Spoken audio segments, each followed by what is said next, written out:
저와 함께 나누실 하나님의 말씀은 고린도전서 4장 9절부터 17절까지의 말씀입니다. 신약성경 고린도전서 4장 9절부터 17절까지의 말씀, 우리 한 절씩 교독하겠습니다. 내가 생각하건대 하나님이 사도인 우리를 죽이기로 작정된 자와 같이 끄트머리에 두셨음에 우리는 세계 곧 천사와 사람에게 구경거리가 되었노라.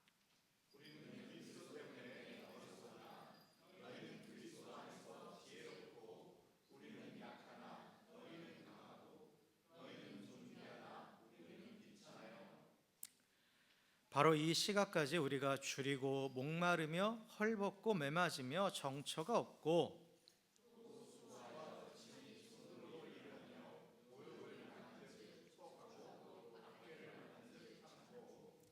비방을 받은 즉 권면하니 우리가 지금까지 세상의 더러운 것과 만물의 찌꺼기 같이 되었도다.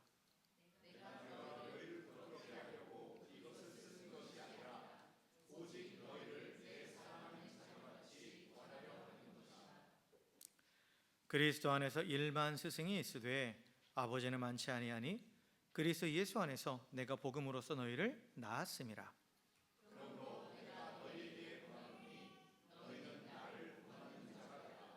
함께 읽습니다.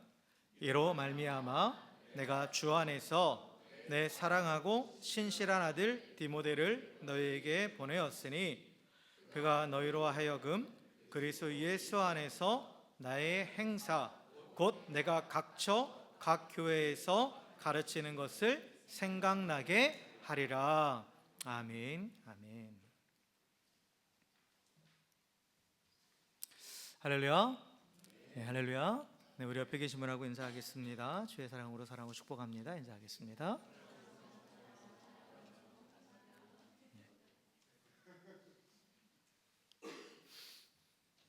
네, 지난주에 이어서 또 고린도전서 말씀을 나누는데요. 우리가 지난주에 이 고린도전서 1장을 보면서 고린도 교회에 많은 문제들이 있었는데 그 문제들이 발생한 근본적인 원인이 무엇인가, 그에 대해 살펴봤죠. 그래서 고린도 교회는 하나님의 지혜와 은사가 풍성한 교회였습니다. 그런데 이 교회가 본질인 복음을 잃어버렸어요. 그래서 하나님이 주신 그 좋은 것이 오히려 교회를 망치는 게 되어버렸죠.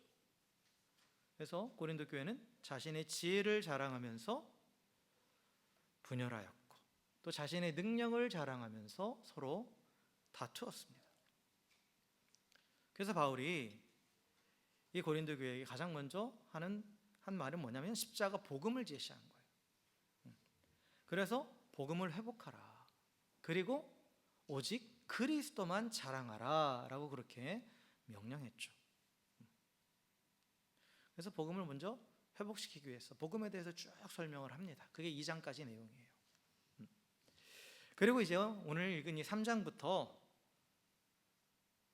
오늘 읽은 건 4장이죠. 근데 그 3장부터는 이제 고린도 교회 문제점들을 하나하나 이제 구체적으로 언급하면서 이제 그 해결책을 또 이제 구체적으로 제시합니다. 그래서 당시 이제 고린도 교회가 가지고 있었던 가장 큰 문제는 뭐냐? 결국은 교만이에요. 교만. 자기 지혜를 자랑하고 자기 능력을 자랑한다는 것은 교만이죠. 그래서 그들은 이 세상의 풍조대로, 세상은 자신의 지혜와 능력을 자랑하면서 스스로 왕이 되는 거잖아요. 똑같이 그렇게 했다라는 거예요. 그래서 그들은 이 바울파, 아볼로파, 게바파로 나뉘었습니다. 게바는 베드로죠. 그래서 그들은 이 자신이 가지고 있는 그 지혜가 바울로부터 왔다, 아볼로로부터 왔다, 또 베드로로부터 왔다 하면서 서로 이렇게 나뉘면서 그렇게 나눈 걸로만 끝난 게 아니라 누가 더 설교를 잘하나, 아볼로와 바울과 또 게바 중에, 베드로 중에 누가 더 설교를 잘하나, 누구의 지식이 더 뛰어난가, 누가 더 능력 있는 사역자인가, 그런 걸 가지고 따진 거예요. 그래서 사역자들을 평가했어요. 평가하고 점수를 매겼다라는 거예요. 그래서 자기 마음에 들지 않는 사역자에 대해서는 막 비난한 거예요. 그래서 이러한 이 고린도 교회 성도들의 모습을 보고 바울이 이제 4장 1절에서 이렇게 단호하게 선언합니다. 뭐라고 선언하냐면 사역자들은 평가의 대상이 아니다라는 거예요. 오직 하나님의 비밀을 맡은 그리스도의 일꾼이요 청직이다라고 그렇게 선언하고 있습니다. 그리고 또한 하나님의 일꾼, 이 청직에게 요구되는 것은 뭐냐? 사람들의 평판이 아니라는 거예요. 오직 진정한 주인이신 하나님 한 분만을 향한 충성이다 라고 그렇게 이야기합니다. 너희들의 마음에 들고 안 들고가 중요한 게 아니다. 사역자가 보여야 될 것은 뭐냐? 오직 한 분 하나님을 향한 충성뿐이다 라는 거죠. 그래서 바울이 그 말씀에 이어서 이렇게 선포하는 거예요. 뭐라고 선포하냐? 내가 너희에게나 다른 사람에게나 판단받는 것이 내게는 지극히 작은 일이다. 그러니까 너희들이 나를 어떻게 판단하든 그건 나한테 중요하지 않다 이거예요. 그건 되게 하찮은 일이다라는 거죠. 왜냐? 나를 심판하실 이는 오직 주님이시기 때문이다라는 거예요.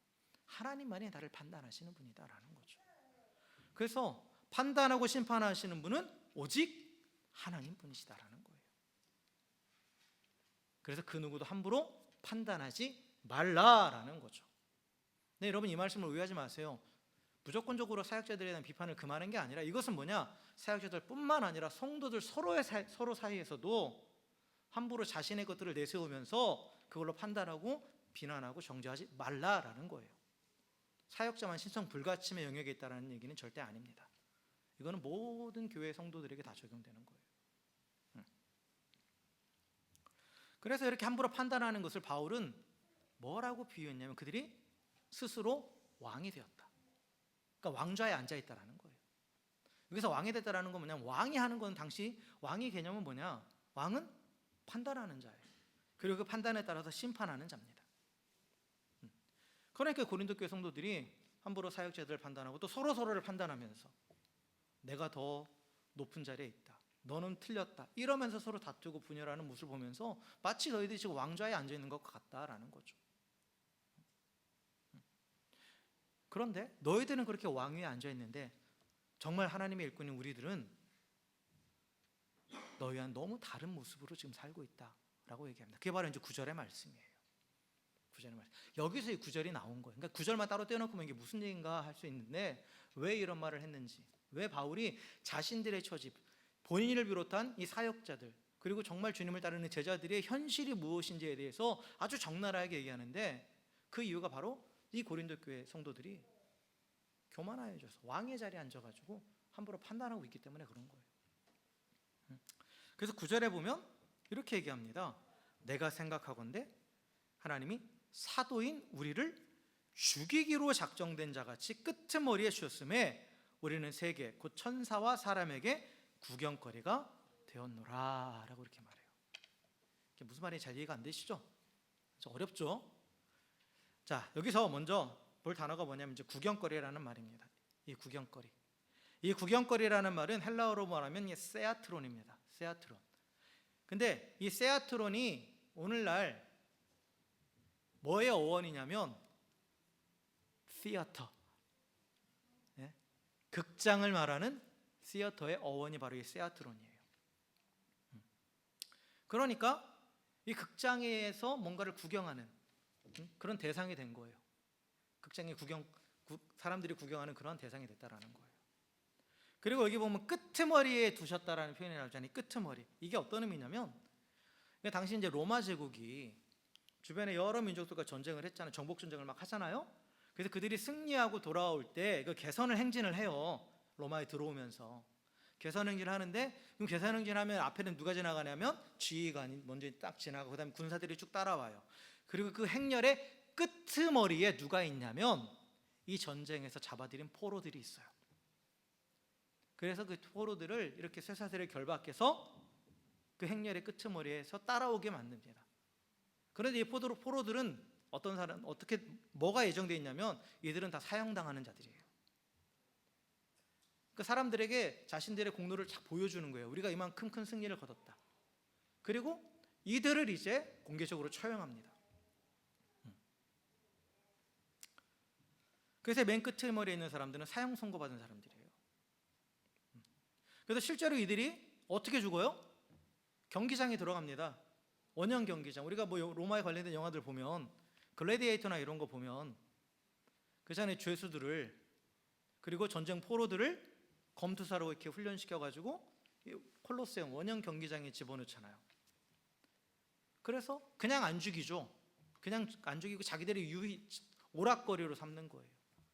그래서 이 원형 경기장에서 맹수의 밥이 되어서 처참하게 죽어가든지 아니면 서로 싸우다가 검투사로 서로 싸우다가 그렇게 서로 죽고 죽이는 그러한 비참한 운명에 처해 있는 사람들이 바로 이 끄트머리에 있는 자들입니다.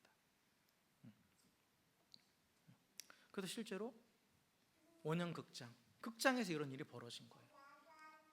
근데 바울이 지금 우리의 처지가 이렇다라는 거예요. 지금 우리의 처지가. 그러니까 고린도 교회 성도들, 너희들은 마치 왕이 된 것처럼 왕좌에 앉아가지고 사람들 판단하고 그러고 있는데 우리들은 정작 사도인 우리들은 저 경기장 한복판에서 맹수와 싸워도 죽어갈 사형수처럼 맨 끄트머리에 구경거리가 되어 있다 라고 그렇게 이야기하고 있는 겁니다. 그리고 바울은 또 계속해서 이 10절에서도 자신들의 처지를 더욱더 부각시켜요. 그리고 그것을 통해서 고린도 교회가 지금 얼마나 잘못된 모습을 보이고 있는지를 더 강조합니다.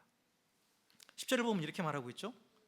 우리는 그리스도 때문에 어리석으나 너희는 그리스도 안에서 지혜롭고 우리는 약하나 너희는 강하고 너희는 존귀하나 우리는 비천하여 라고 되어 있어요.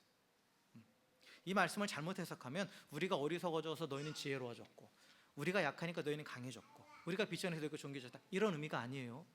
지금 고린도 교회 너희들은 스스로 높여서 지혜로운 자가 되어 있고 너희는 스스로 강한 자가 되어 있고 너희는 스스로 존귀한 자가 되어 있다라는 거예요. 그러나 정말 그리스도를 따른 우리는 세상적으로는 약한 자다. 세상적으로는 비천한 자다. 세상적으로는 어리석은 자다라는 거예요. 그래서 고린도 교회가 정말 지혜롭고 강하고 존귀하다는 의미가 아니라 그들의 실상이 정말 십자가의 고난은 안중에도 없고 오직 영광만을 취하려고 하는 그러한 그들의 형태를 꼬집는 표현입니다. 그런 영적인 비겁함을 지적하고 있는 거죠. 그래서 바울은 자신들의 처지에 대해서 또 아주 적나라하게 표현합니다. 지금 당하고 있는 고난들 그리고 앞으로도 지속될 고난들을 쭉 나열해요. 그래서 그들은 줄이고 있고 목마르고 헐벗고 매맞고 정처 없이 떠돌고 있고 수고하여 친히 손으로 일하고 있고 모욕을 당하고 있고 박해를 당하고 있고 비방을 당하고 있다는 거예요. 그래서 세상 사람들은 예수님을 따르는 제자들, 사도들을 향해서 뭐라고 하냐? 손가락질하면서 너희는 더러운 것이다. 만물의 찌꺼기, 쓰레기라는 거예요. 쓰레기 같은 존재다. 없어져 버려야 될 존재다. 라고 그렇게 비난하고 조롱하고 있다라는 겁니다. 그런데 그런 취급을 받는 이 제자들은, 사도들은 그럼에도 불구하고 어떻게 했어요? 모욕을 당해도 축복했다라는 거예요. 박해를 받아도 묵묵히 참았어요. 그리고 그들이 비방을 당해도 같이 대놓고 비방하는 것이 아니라 오히려 선한 말로 권면했다라는 거예요. 그래서 이 사도들과 이 제자들이 처한 이 비참한 상황은 사실 단 하나, 복음 때문입니다. 그렇죠? 복음 때문에 그들은 처절한 고난을 지금 당하고 있어요. 근데 그럼에도 불구하고 더욱더 세상을 향해서 적극적으로 복음을 전했다라는 거예요.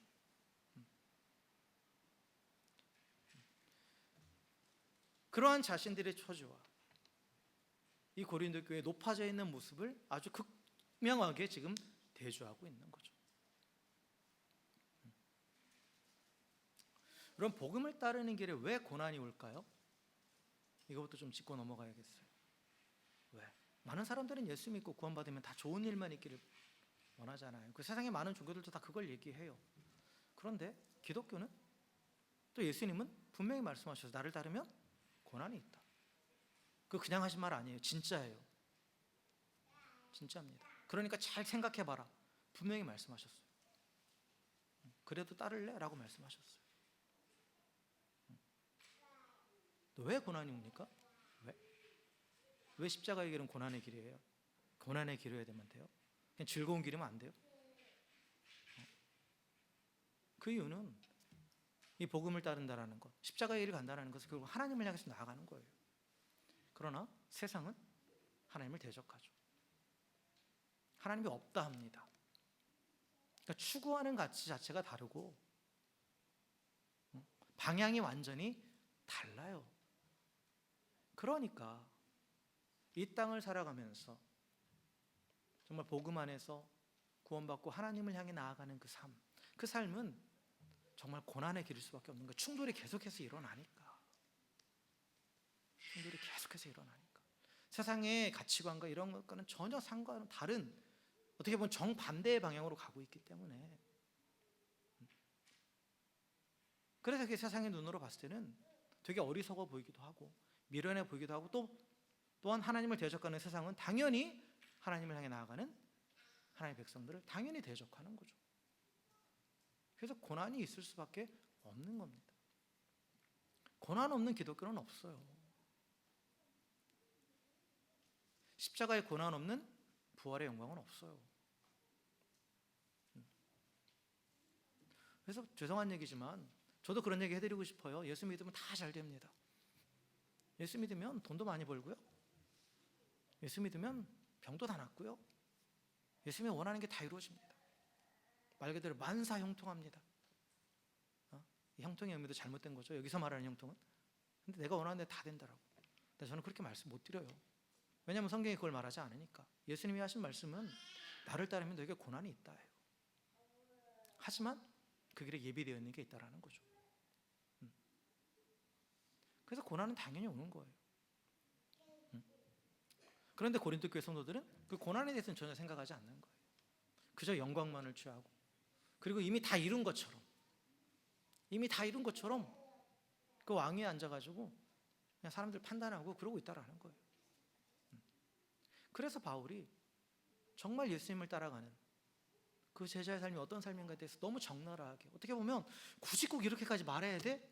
할 정도로 지금 다 얘기하고 있는 거예요. 솔직히 이렇게 얘기하면 누가 그 길 가고 싶겠어요?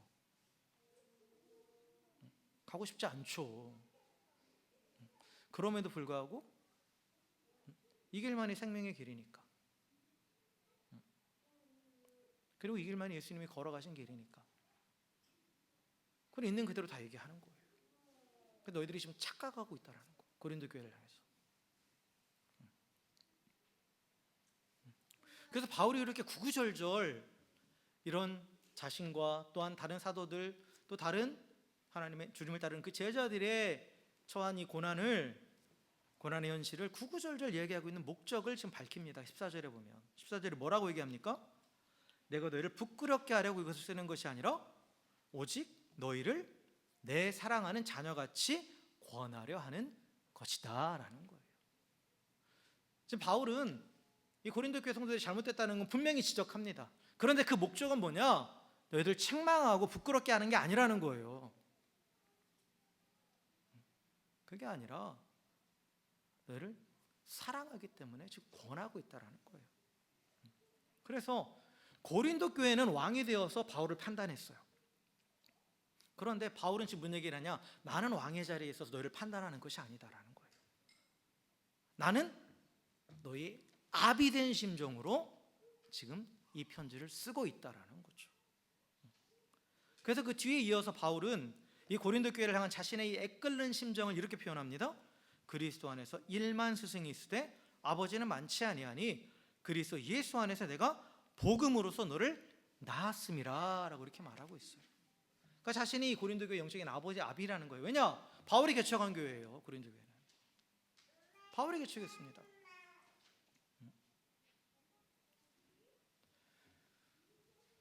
그래서 여기 보면 1만 스승이라는 표현이 나오잖아요. 이 당시 이 로마 사회에 보면 이 아이들을 학교에 데려다주고 예의 범죄를 가르치는 훈육하는 그런 스승들이 있었어요. 그 성경에 보면 갈라디아서에 보면 몽학 선생이라는 표현이 나오죠. 초등교사, 몽학 선생, 그런 사람들이 아주 많이 있었어요. 그래서 진짜로 1만 명 명이나 되는 아주 많은 숫자를 의미하는 거죠. 그런 선생들이 많이 있었습니다. 되게 흔한 거예요. 근데 그들이 하는 일은 뭐냐면 지식을 가르치는 거예요. 기본적인 지식과 또 잘못되는 것들을 지적해요. 하지만 이들은 그 아이의 인생을 끝까지 책임지진 않습니다. 그냥 돈 받고 일하는 고용인이에요. 돈 받은 만큼 하는 거예요. 그러나 아버지는 다르죠. 아버지는 달라요. 아버지는 그 자녀에게 쓰는 유일무이한 존재예요. 그리고 아버지는 이 자녀의 허물과 아픔을 자기의 몸의 고통으로 여깁니다. 그래서 목숨을 바쳐서라도 이 자녀의 삶을 책임지는 존재가 바로 아버지이죠. 그래서 바울은 고린도 교회 성도들을 향해서 이렇게 지금 얘기하고 있는 거예요. 나는 너에게 지식만 전하는 그런 선생이 아니다. 복음으로 너희를 낳은 영적인 아비다 라고 이렇게 말하면서 자신이 지금 왜 이렇게 그들에 대해서 그들의 잘못을 지적하면서 또 그것을 바로잡으려고 하는지 그 동기에 대해서 분명히 밝히고 있는 겁니다. 그리고 또한 자신이 영적 아비이기 때문에 바울은 이제 고린도 교회를 향해서 이렇게 권면합니다. 이어지는 말씀에 보면 그러므로 내가 너희에게 권하노니 너희는 나를 본받는 자가 되라 라고 이렇게 말하고 있어요. 나를 본받는 자가 되라. 즉 바울을 본받으라는 거예요. 그런데 여기서 우리가 나를 본받는 자가 되라라는 이 말씀을 잘 해석해야 됩니다.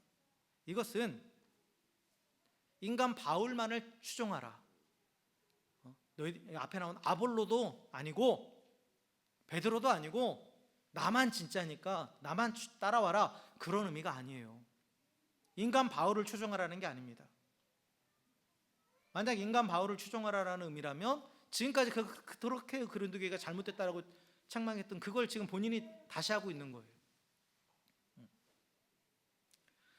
지금 나를 본받는 자가 되라는 바울의 권면은 사실 이 앞에 있는 이 말씀과 바로 연결해서 지금 내가 살고 있는 그 삶으로 너희도 들어와라 이거예요. 즉 자신이 겪고 있는 이 고난의 삶, 그 십자가의 길로 너희도 들어와라라는 거예요. 그리고 바울이 걸어가고 있는 이 고난의 길, 이 십자가의 길이 바로 우리의 구세주이신 예수님께서 먼저 이 땅에서 경험하신 삶의 모습이죠. 그래서 바울은 사실 예수님의 제자잖아요. 사도이기 전에 예수님의 제자예요. 그래서 바울은 예수님의 제자로서 예수님이 걸어가신 십자가의 길을 그대로 따르고 있는 것뿐입니다. 지금 이 고난의 삶이 바울에게만 특별한 게 아니에요. 바울만 특별하게 이렇게 걸어가고 있는 게 아니라 이미 예수님께서 그 길을 가셨고 그리고 바울을 비롯한 많은 제자들이 지금 그 길을 가고 있다는 거예요. 예수님이 걸어가신 그 길을 그대로 따라가고 있는 겁니다. 그렇기 때문에 이 나를 본받는 자가 되라는 이 바울의 권면은 바울이 걸어가고 있는 그 예수 그리스도의 십자가의 길, 그 제자의 삶을 똑같이 모방하고 따라오라는 그러한 의미입니다. 다시 말해서 바울이라는 한 사람이 아니라 예수님의 제자로 사는 바울을 본받음으로써 궁극적으로 예수님을 본받는 자가 되라는 거죠. 그래서 바울의 권면은 결국 내가 예수님을 본받는 것처럼 너희도 예수님을 본받아라 라는 그러한 의미입니다. 자, 그렇다면 왜 바울은 이 고린도 교회 성도들에게 이 고난의 길로 초청하고 있습니까? 아까 말씀드린 것처럼 왜 우리는 이 험하고 고통스러운 제자의 길, 고난의 길을 자청해서 걸어가야 합니까? 왜 꼭 고난만을 겪어야 됩니까? 아까도 얘기했지만 반드시 복음은 이 고난을 동반한다고 말씀을 드렸죠. 그런데 이 길이 결국은 뭐를 향한 길이냐?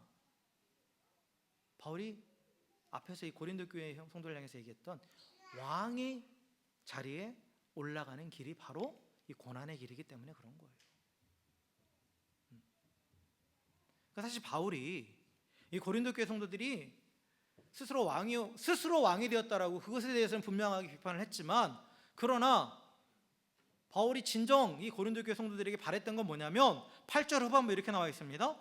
내가 참으로 너희가 왕 노릇하기를 원하노라 라고 말해요. 너희가 진짜 왕이 되기를 원한다. 그건 원한다라는 거예요. 스스로 왕이 되는 것은 잘못된 거지만, 그러나 바울은 너희가 진짜 왕이 되기를 원한다라는 거예요. 그래서 바울의 간절한 소망이 뭐냐? 이 복음으로 낳은 이 자녀들이 하나님 나라의 영광스러운 자리에 올라 그리스도와 함께 온 세상을 다스리는 진정한 왕이 되는 것이다 라는 거예요. 이게 성도에게 예비되어 있는, 약속되어 있는 거예요. 이건 모든 성도에게. 그런데 이 고린도 교회는 어떻게 했느냐? 제대로 그 길을 걸어서 하나님이 주시는 그 영광을 기다리지 못하고 그저 세상의 방식대로 자기 힘과 자기 지혜를 자랑하면서 스스로 왕 노릇하고 있다라는 거예요. 그래서 바울이 지금까지 고난의 길을 얘기한 건 뭐냐? 하나님 나라의 진정한 왕의 자리에 오르는 유일한 방법은 스스로 왕 노릇하는 교만의 자리에서 내려와서 십자가의 길을 걷는 것이기 때문에 그것을 얘기하는 거예요. 그리고 왜 이것이 유일한 왕이 되는 길이냐면 예수님이 그걸 보여주셨기 때문에. 우리의 구원자이신 만왕의 왕이신 예수님께서 먼저 이 길을 걸어가셨습니다. 여러분, 예수님의 생애를 보세요. 예수님은 본래 온 우주의 통치자이고 만왕의 왕이셨습니다. 하나님이시잖아요. 그런데 그분이 어떻게 하셨어요? 그 하늘 보좌를 버리시고 가장 낮고 천한 이 땅으로 내려오셨어요. 근데 예수님이 이 땅에 왕으로 오셨는데 아무도 인정하지 않았죠. 그런데 예수님은 자신의 왕위를 인정하지 않는 사람들을 힘으로 굴복시키지 않았어요. 세상의 왕들은 자신의 왕위를 인정하지 않는 사람을 자신의 지혜와 능력을 앞세우면서 힘으로 굴복시키잖아요. 그런데 예수님은 그러지 않으셨어요. 오히려 어떻게 했어요? 오늘의 본문 속의 바울의 고백처럼 바울이 자기들이 당하고 있다는 그 고난의 그 모습을 그대로 당하셨어요. 예수님은 침뱉음도 당하시고 채찍에 맞으시고, 그리고 정말 벌거벗기신 채 십자가에 달려서 가장 비참한 구경거리가 되셨죠. 여러분, 예수님이 십자가에 달리실 때 어떻게 달리셨어요? 속옷 입었어요? 아니에요. 그 속옷마저도 군인들이 제비 뽑아서 나눠 가졌어요. 벌거벗기신 채 가장 수치스러운 모습으로 모든 사람들의 구경거리가 되셨어요. 그런데 그걸로 끝난 게 아니잖아요.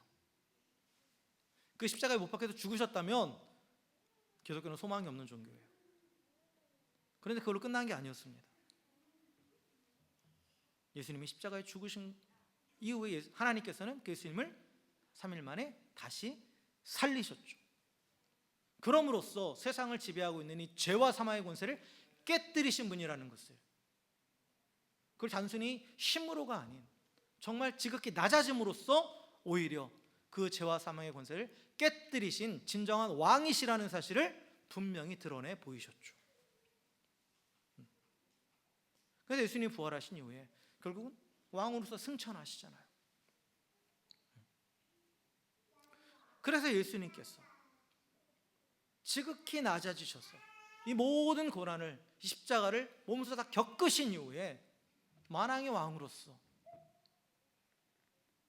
하나님께서 인정해 주시고 그리고 높여 주셨던 것처럼 똑같이 이 제자의 길을 걸어가는 모든 성도들의 삶에도 똑같은 방식으로 하나님께서 왕위에 등극시켜 주신다라는 겁니다. 다른 방식은 없어요. 다른 방식은 없어요.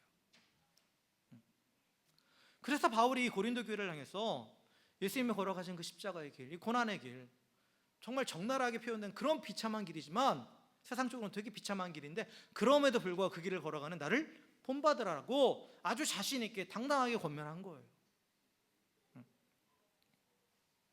예수님이 걸어가신 이 십자가의 길은 죽음으로 끝나지 않습니다. 비참한 상태로 끝나는 게 아니에요. 죽음 후에 영광스러운 부활과 영원한 생명이 예비되어 있습니다. 그 십자가의 길을 걸어가는 제자들은 앞서가신 예수님처럼 영광스럽게 변화되어서 예수님과 함께 영원히 왕노릇하게 됩니다. 이것을 확신하기 때문에 바울은 지금 그 길을 계속해서 걸어가고 있는 것이고, 자신뿐만 아니라 정말 목숨같이 사랑하는 영적인 자녀들에게도 같이 그 길을 가자라고 그렇게 권면하고 있는 거예요. 사랑하는 성도 여러분, 복음 때문에 또 주님을 따르기 위해서 기꺼이 이 땅 가운데서 고난당하고 그로 인해서 눈물을 흘리는 그런 삶은 절대로 그 비참한 상태로 끝나지 않습니다. 주님이 다시 오신 그날에, 그 영광스러운 날에 그 십자가의 길을 걸어가는 우리에게는 비교할 수 없는 찬란한 부활의 영광이 예비되어 있습니다. 우리는 영광스럽고 신령한 몸으로 부활하여 영원한 생명을 누리게 될 것이고, 그리고 또한 주님과 함께 영원히 다스리는 왕이 될 것입니다. 여러분, 우리 어린이들 하는 찬양 가운데 나는 왕왕왕왕 나는 왕자다, 하나님 나라 왕자다, 이런 거 있잖아요. 애들이 하는 그건 실제예요, 실제.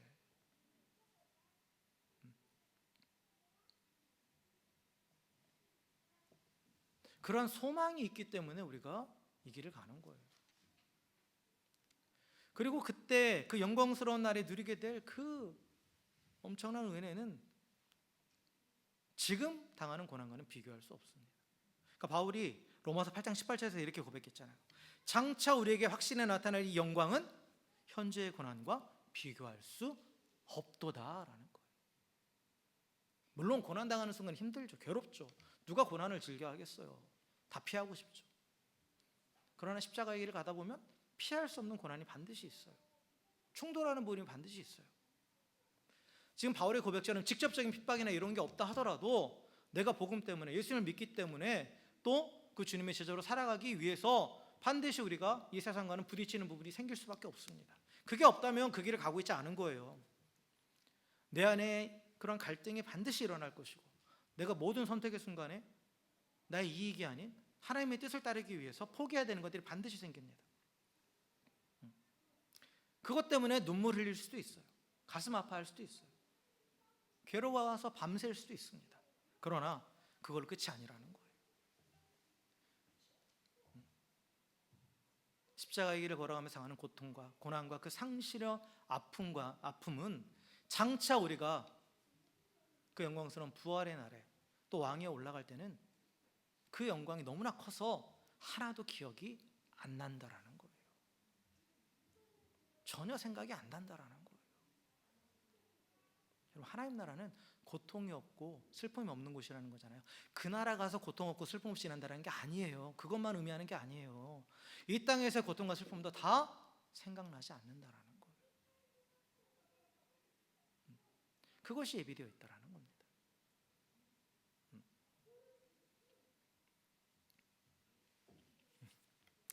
그래서 바울은 이 고린도 교회 성도들에게 이 십자가를 가라고 권면하는 것만 끝나지 않아요. 그래서 그들에게 그 길을 걸어가는 본을 보여줄 또 다른 한 사람을 이제 보냅니다. 그게 바로 이제 디모데죠, 디모데. 오늘 마지막 절에 보죠. 내가 디모데를 보낸다 라고 그렇게 얘기합니다. 그런데 바울이 이 디모데를 소개할 때 뭐라고 소개하냐면 내 사랑하고 신실한 아들이라고 이렇게 표현하죠. 근데 바울은 독신이었기 때문에 아들이 없죠. 근데 디모데는 바울이 스스로도 뭐라고 해요? 내가 나의 영적인 아들이라고 표현했습니다. 영적인 아들이에요. 근데 바울은 아까 이 고린도 교회를 향해서도 뭐라고 했어요? 내가 너를 복음으로 낳았다라고 말했죠. 고린도 교회도 영적인 자녀예요, 바울의. 그러니까 똑같은 영적인 자녀들이죠. 그런데 이 디모데와 이 고린도 교회가 이제 좀 대조가 되는 겁니다. 그래서 디모데를 향해서 이런 표현을 함으로써, 내 사랑하고 신실한 아들이라는 표현을 씀으로써 고린도 교회에게 또 하나의 도전을 주는 거예요. 그래서 이렇게 이 말은 이렇게 의미를 해석할 수 있습니다. 내가 복음으로 나온 고린도 교회야, 여기 또 다른 나의 영적인 아들 디모데를 보낸다. 그는 영적의 아버지인 나를 온전히 본받아서 내가 걸어간 십자가의 길을 그대로 따라 걷고 있는 신실한 아들이다 라고 말하고 있는 거예요. 실제로 디모데는 이 바울을 본받은 신실한 하나님의 사람이었습니다. 그리고 또한 그는 이 바울과 함께하면서, 에베소에서 이제 바울과 함께하면서 바울이 복음을 위해서 어떻게 낮아졌고 어떻게 고난을 견디고 그리고 어떻게 십자가의 능력으로 세상을 이기는 제자의 삶을 살아가는지 그걸 직접 보았고 함께했던 사람이에요. 그래서 자신의 삶으로 그 십자가를 길을 따라가는 제자의 삶을 보여줄 수 있는 그러한 사람입니다. 그래서 바울은 이 자신을 본받아 제자의 길을 걷고 있는 이 디모데를 통해서 이 고린도 교회를 이 말만 무성한 신앙에서 벗어나서 정말 삶으로 증명하는 진정한 제자로 세우고자 했던 겁니다. 그래서 오늘 마지막 절에 이렇게 얘기하잖아요. 그가 나의 행사, 자신이 행하는 모든 일들을 말하는 거예요. 근데 또한 바울이 뭐예요? 그게 내가 교회에서 다 가르친 거라는 거예요. 바울은 자신의 가르침과 실제 삶이 일치했다라는 거죠. 삶으로 보여줬다라는 거예요. 그와 마찬가지로 이 디모데도 삶으로 가르쳐 줄 것이다라는 겁니다. 여러분, 장차 영원한 영광에 이르는 이 제자의 길은 말이 아닌 삶으로 증명되는 겁니다. 예수님 그렇게 말씀하셨죠. 나더러 주여 주여 하는 자마다 하나님의 나라에 들어갈 것이 아니라 내 말에 순종하는 자만이, 자기 십자가를 지고 나를 따르는 자만이 하나님의 나라에 들어간다고 분명히 말씀하셨습니다. 말로만 주여 주여 하면서 내가 뭣도 했고 하면서 영광을 취하려고 하는 자가 아니라 정말 기꺼이 주님의 말씀에 순종하면서 현재의 고난을 감내하는 자가 십자가를 지고 예수님을 따르는 진정한 제자라는 거죠. 예수님이 보여주신 그 삶의 모습을 그대로 따른 바울, 그리고 또한 그 삶의 모습을 보면서 또한 똑같이 따라간 디모데. 제자는 그렇게 세워지는 거예요. 말로 세워지는 게 아닙니다. 그래서 이러한 방식으로 예수님을 보고 바울이 그 길을 걸어갔고, 바울을 보고 디모데가 그 길을 걸어갔고, 또 디모데를 보고 또 다른 누군가 그 제자의 길을 계속해서 걸어가므로 이게 계속해서 제자들이 세워져 가고 교회가 세워졌어요. 그래서 지금 우리까지 임하게 된 겁니다. 우리까지 이어진 거예요. 여러분, 오늘 우리가 사는 삶의 모습이 내가 어느 길에 서 있는가를 증명합니다. 말이 아니에요. 그리고 우리가 고난을 감내하며 끝까지 순종하는 삶으로 제자의 길에 서 있다라는 걸 증명할 때 또 다른 사람이, 누군가가 우리를 본받아 그 길을 함께 걸어가게 되는 제자가 되는 겁니다. 그럼으로써 교회가 계속해서 세워져 가는 것이고, 그리고 장차 영원한 하나님의 나라가 이 땅에 임하게 되는 것이죠. 자, 말씀을 마무리하겠습니다. 여러분, 우리는 장차 영광스럽게 부활하여서 또한 하나님이 예비하신 왕위에 올라갈 자들입니다. 그런데 아직 그 길을 가는 그 기간은 십자가의 길이에요. 근데 마치 고린도 교회 성도들처럼 모든 것이 끝난 것처럼 착각하고 스스로 왕위에 올라서 판단하고 있지는 않습니까? 교회에서, 가정에서, 일터에서 내가 왕이 되어서 내 기준으로 사람들을 바라보면서 저 사람은 왜 저럴까? 이 교회는 왜 이 모양인가? 왜 목사가, 왜 장로가, 왜 집사가, 권사가 왜 저러지? 저 성도는 왜 저렇게 하지? 하면서 비판하고 정죄하는 말만 우리 입에 가득하지 않습니까? 그리고 그것이 마치 능력 있냐, 그렇게 착각하고 있지는 않습니까? 만왕의 왕이신 주님께서는 분명히 우리에게 말씀하십니다. 모든 판단을 멈추라고. 판단은 하나님의 몫입니다. 그리고 진정한 왕노릇을 하기 위해서라면 예수님 먼저 걸어가셨던 그 십자가의 길을 걸으라고 말씀하십니다. 바울이 본받았고 디모데가 본받았던 그 예수님의 삶을 우리도 본받으라고 말씀하고 계십니다. 제자가 되어 따르는 십자가의 길은 분명히 고난의 길입니다. 어려운 길이에요. 그러나 이 길은 혼자 걷는 길이 아닙니다. 성령께서 우리가 함께 하시면서 이 길을 걸어갈 수 있도록 가르치시고 인도하시고 보호하십니다. 능력을 더하여 주십니다. 그리고 이 성령의 도우심을 이 길을 끝까지 걸어가면 이 길 끝에는 세상은 결코 줄 수 없고 알 수도 없는 영광스러운 부활과 영원한 생명이 예비되어 있습니다. 그날에 우리는 영원한 하나님의 나라에서 주님과 함께 영원히 왕 노릇하게 될 것입니다. 사랑하는 성도 여러분, 당장 눈앞의 것이 아니에요. 장차 우리에게 주어질 부활의 영광과 영생의 소망을 항상 바라보십시오. 그리고 이 땅에서 진정한 제자의 삶을 살도록 도우시는 그 성령님을 의지하십시오. 그래서 바울처럼, 디모데처럼 주님이 걸어가신 그 십자가의 길을 묵묵히 걸어가십시오. 어떠한 고난이 와도 복음의 법칙으로 살아가고, 또한 고난 중에도 더욱더 복음을 전하는 제자가 되십시오. 이 길을 가는 동안 주님이 반드시 끝까지 우리와 함께 하십니다. 그리고 이 길의 끝에서 주님은 우리에게 영광스러운 왕의 면류관을 씌워 주십니다. 이 사실을 확신하고 그 영광의 왕이 오를 그날을 소망하며 끝까지 이 십자가의 길, 진정한 왕의 길을 걸어가는 저 여러분 되시기를 주님의 이름으로 간절히 축원합니다. 함께 기도하시겠습니다.